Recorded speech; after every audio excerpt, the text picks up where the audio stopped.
안녕하세요. 오늘은 제품 하나가 아이디어에서 시작해서 우리 손에 들어오기까지 그 숨겨진 삶의 대를 한번 따라가 보려고 합니다. 혹시 그런 생각 해보신 적 있으세요? 지금 우리가 매일 쓰는 이 물건들이요. 처음에는 그냥 누군가 머릿속에 있던 아주 희미한 아이디어였다는 거예요. 이게 무슨 마법 같은 일이 아니고요. 사실은 굉장히 체계적이면서도 또 창의적인 하나의 여정이라고 할 수 있습니다. 오늘 바로 그 여정의 지도를 우리 함께 펼쳐볼 거예요. 모든 위대한 제품은요, 아주 작은 불꽃 하나에서 시작되거든요. 자, 그럼 그 여정의 첫 번째 단계로 한번 가볼까요? 바로 실행 가능한 아이디어를 찾아내는 기회의 단계입니다. 제품 개발에서 말하는 기회라는 건, 뭐랄까, 이제 막 싹을 틔울 가능성을 품은 씨앗 같은 거라고 보시면 돼요.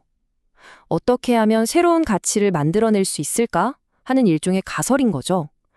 예를 들면, 세제가 좀 더 깨끗하게 빨렸으면 좋겠다 하는 고객의 작은 목소리일 수도 있고요. 아니면 과학자들이 와, 이런 특성을 가진 신소재를 발견했다 하는 그런 순간일 수도 있습니다. 그러면 이런 엄청난 기회들이 그냥 가만히 앉아 있는다고 하늘에서 뚝 떨어질까요? 절대 아니죠. 여기서 진짜 재밌는 게 뭐냐면요. 위대한 아이디어가 무슨 유레카 하면서 번개처럼 떠오르는 게 아니라는 거예요. 예를 들어 스타벅스 나오기 전에 커피 한번 생각해 보세요. 그냥 흔한 상품이었잖아요.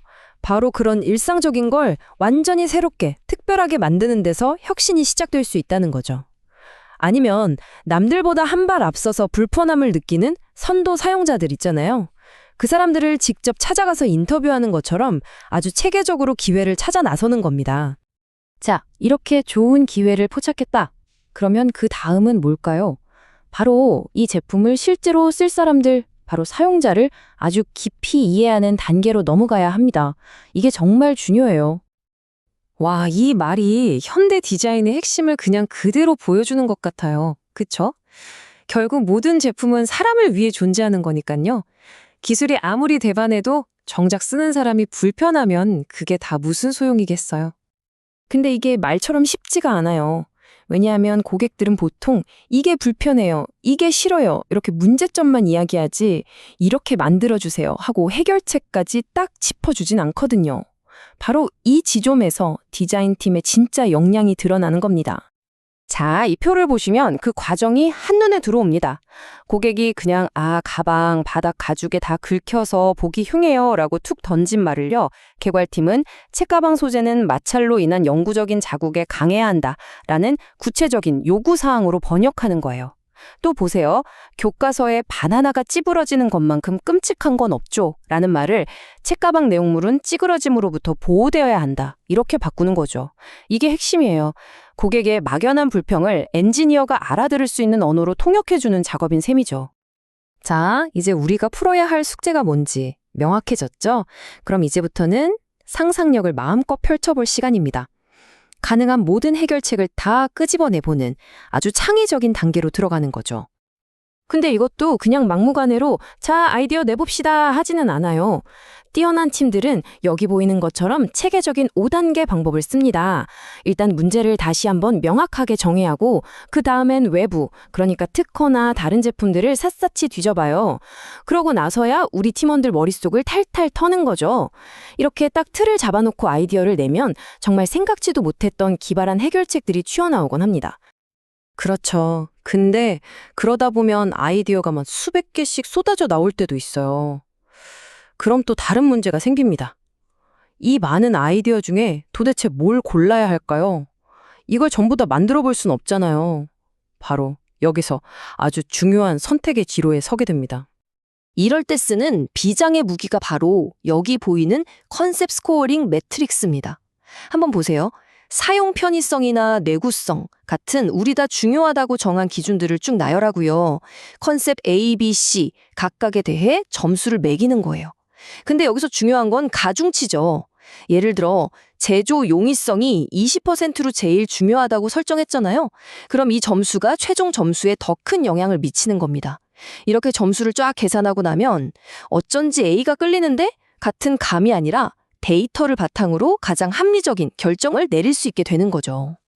자, 이렇게 해서 최고의 콘셉트 하나를 딱 골랐습니다. 그럼 이제 드디어 머릿속에만 있던 그 아이디어를 현실 세계로 끄집어낼 시간입니다. 네, 바로 프로토타이핑의 세계로 들어서는 거죠. C제품을 만든다는 게 그냥 미리 한번 만들어보자, 이 정도가 아니에요. 이건 사실 우리가 뭘 잘못 생각하고 있는지 빨리 알아채고 실패하더라도 비용을 확 줄이면서 더 나은 제품을 만들기 위해 배워나가는 과정이라고 할 수 있습니다. 프로토타입에도 종류가 있어요. 크게 두 가지로 나눌 수 있는데 바로 분석적 프로토타입과 물리적 프로토타입입니다. 분석적인 건 말 그대로 눈에 보이지 않는 거예요. 컴퓨터 시뮬레이션으로 막 돌려본다거나 스케치를 하거나 계산을 하는 거죠. 반면에 물리적인 건 우리가 직접 만져볼 수 있는 실물이에요. 3D 프린터로 뽑아본다거나 스티로폼으로 모양을 깎아보는 것처럼요. 하나는 머리로 분석하는 거고 다른 하나는 손으로 직접 느껴보는 거라고 생각하시면 쉽습니다.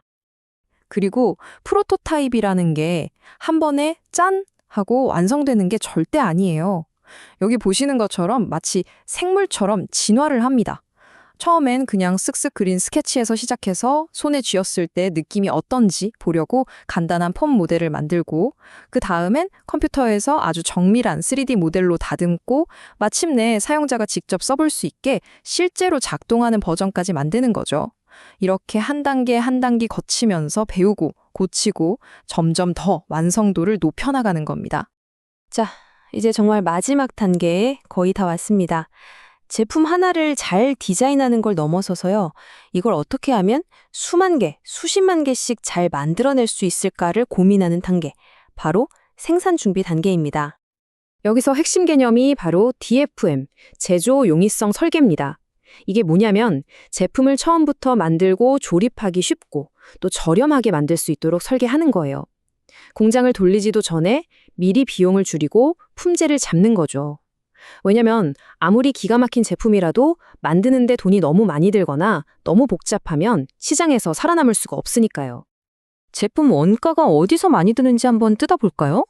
이 차트를 보니까 우리 제품만을 위해 특별히 주문 제작하는 맞춤형 부품이 전체 비용의 40%나 되네요.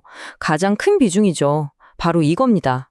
DFM은 이렇게 비용 구조를 딱 펼쳐놓고 어디서 돈이 제일 많이 들지? 좋아, 저 40%짜리 덩어리부터 어떻게든 줄여보자. 이렇게 전략적으로 접근하는 겁니다. 그럼 구체적으로 어떻게 비용을 줄일 수 있을까요? 여기 몇 가지의 아주 똑똑한 원칙들이 있습니다. 예를 들어 부품 서너 개를 아예 하나로 합쳐서 설계해버리는 거예요. 그럼 부품 수도 줄고 조립도 간단해지겠죠? 아니면 나사를 일일이 조이는 대신에 딸깍하고 끼우기만 하면 되게 만들 수도 있고요. 여러 제품에 똑같은 부품을 쓰는 것도 좋은 방법이죠. 그리고 우리가 잘 아는 이케아처럼 아예 고객이 직접 조립하게 만드는 것도 정말 기가 막힌 DFM 전략 중 하나입니다. 자, 이렇게 해서 하나의 작은 아이디어 불꽃이 우리 손에 들어오는 제품이 되기까지의 긴 여정을 함께 달려와 봤습니다. 기회를 발견하고 사용자의 목소리에 귀 기울이고 수많은 컨셉 중에서 최고를 골라내고 그걸 또 시제품으로 만들어서 계속 테스트하고 마지막에는 대량 생산까지 고민하는 이 모든 과정. 이게 바로 구조화된 창의성이라는 것의 진짜 힘입니다. 자, 이제 한번 주변을 둘러보세요. 여러분 책상 위에 있는 아주 평범한 물건 하나를 집어서 한번 보세요. 그 최종적인 형태가 나오기까지 그 안에는 과연 어떤 숨겨진 결정들과 치열한 타협들이 있었을까요? 오늘 제 이야기가 여러분 주변의 세상을 조금은 더 흥미롭게 보는 계기가 되었으면 좋겠습니다. 여러분이 매일 쓰는 그 펜 하나, 컵 하나에도 우리가 오늘 함께 살펴본 이 모든 여정이 고스란히 담겨 있거든요. 지금까지 들어주셔서 정말 감사합니다.